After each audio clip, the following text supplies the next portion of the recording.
అల్లూరు సీతారామరాజు జిల్లా మారేడుమిల్లి దగ్గర tiger zone అంటారు. టైగర్ జోన్ లో ట్రై జంక్షన్ దగ్గర హిడ్మాని ఇంకొక 5 మంది, మొత్తం 6 మందిని హిడ్మా భార్య రాజీ, ఇంకొక 4 సెక్యూరిటీ.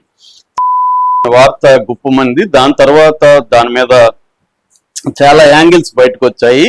సో ఈ పౌరకుల సంఘాల వాళ్ళు కానీ లేకపోతే ఇంకొంతమంది ప్రజాస్వామ్యవాదులు కానీ దీన్ని ఫైండ్ అవుట్ చేసి వాళ్ళు చెప్పింది ఏంటంటే అసలు హిడ్మాది రియల్ ఎన్కౌంటర్ కాదు, హిడ్మా నిజానికి సరెండర్ అవ్వడానికి ప్లాన్ చేసుకుని పోలీసుల్ని అప్రోచ్ అయ్యాడు. సరెండర్ అవ్వడానికే అతను ఆంధ్రప్రదేశ్కి వచ్చాడు. సో సరెండర్ అవ్వడానికి వచ్చినప్పుడు అతను పోలీసులు కక్ష పెట్టుకొని ఇప్పుడు దేవిజీ కూడా దేవిజీ అంటే తిప్పిరి తిరుపతి మన కోరుట్ల అతను. సో ఇప్పుడు సెంట్రల్ కమిటీ సెక్రటరీ. దేవిజీని కూడా చంపేసే అవకాశాలు ఉన్నాయి అని భయపడుతున్నారు. అందుకని నిన్న హైడ్రామా విజయవాడలో, కాకినాడలో, ఏలూరులో కొంతమంది అరెస్ట్ అయినట్టు ఒక హైడ్రామా క్రియేట్ చేశారు. ఆ కొంతమంది ఎవరో కాదు, హిడ్మా సెక్యూరిటీ, దేవిజీ సెక్యూరిటీ, ఇంకెవరో కాదు. వాళ్ళందరూ కూడా కొంతమంది ఏమో హిడ్మాక్ సెక్యూరిటీగా ఉండేవాళ్ళు, కొంతమంది దేవిజీ సెక్యూరిటీగా ఉండేవాళ్ళు. అంటే హిడ్మా తన సెక్యూరిటీ టీమును తీసుకొని వచ్చి సరెండర్ అవ్వాలనుకున్నాడు. అట్లాగే దేవిజీ కూడా తన సెక్యూరిటీ టీంతో ఆయుధాలతో సరెండర్ అవ్వాలనుకున్నారు.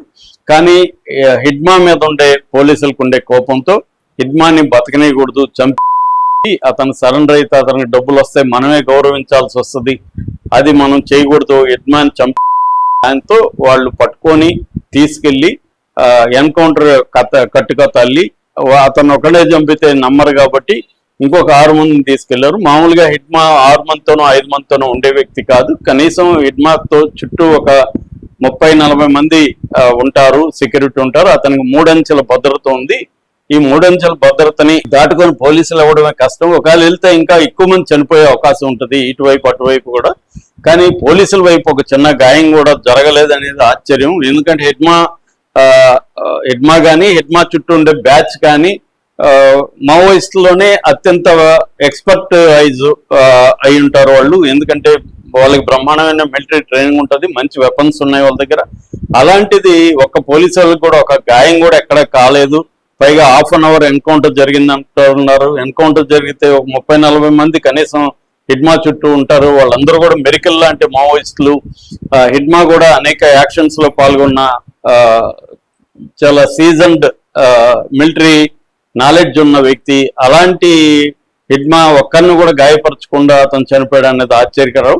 సో అందుకని వీళ్ళందరినీ పట్టుకొని కొంతమంది విజయవాడలో అక్కడ ఇంట్లో ఉన్నట్టు ఒక డ్రామా ఆడి, ఏలూరులో ఉన్నట్టు కాకినాడలో ఉన్నట్టు డ్రామా ఆడి చేస్తున్నారు అనేది ఇప్పుడు చెప్తున్నమాట. దీనికి సాక్ష్యంగా ఇప్పుడు ఒక లెటర్ బయటకు వచ్చింది. అదేంటంటే 10 రోజులకు ముందు ఒక జర్నలిస్ట్ కి హిడ్మా లెటర్ రాశారు. మేము కూడా ఆయుధాలతో సరెండర్ అయిపోతున్నాము, సో నువ్వు నన్ను 10 రోజుల తర్వాత ఆంధ్రాలో కలవచ్చు అనేది ఒక లెటర్ రాసినట్టు ఆ 10 రోజులకు ముందు ఆ లెటర్ కూడా ఇప్పుడు బయటకు వచ్చింది నిన్న. సో ఇది మొత్తం గమనిస్తే ఉంటే ఇది వాస్తవమేమో అనే ఫీలింగ్ అయితే మనలాంటి వాళ్ళకి కలుగుతుంది. ఎందుకంటే హిడ్మా మీద మొత్తం బలగాలకంతా పోలీసులకు కావచ్చు, ఇటు సిఆర్పిఎఫ్ కావచ్చు, డిఆర్జీకి కావచ్చు, కోబ్రాకి కావచ్చు, ఛత్తీస్గఢ్ పోలీసులకు కావచ్చు, బస్తర్ ఫైటర్స్ కావచ్చు, అన్ని రకాల అంటే దాదాపు ఒక 10 రకాల ఫోర్సెస్ ఉన్నాయి. State police and paramilitary police అందరికి కూడా హిడ్మా మీద తీవ్ర కోపం ఉంది. కారణం ఏమంటే హిడ్మా 2010 నుంచి ఇప్పటి వరకు దాదాపు 26 యాక్షన్స్ పోలీసుల మీద చేశారు. పోలీసులు అంటే మిలిటరీ మీద కావచ్చు, అందరి మీద కావచ్చు, జనరల్ గా మనం పోలీసులు అని పదం వాడుతున్నాం. సో వాళ్ళ మీద చేశాడు.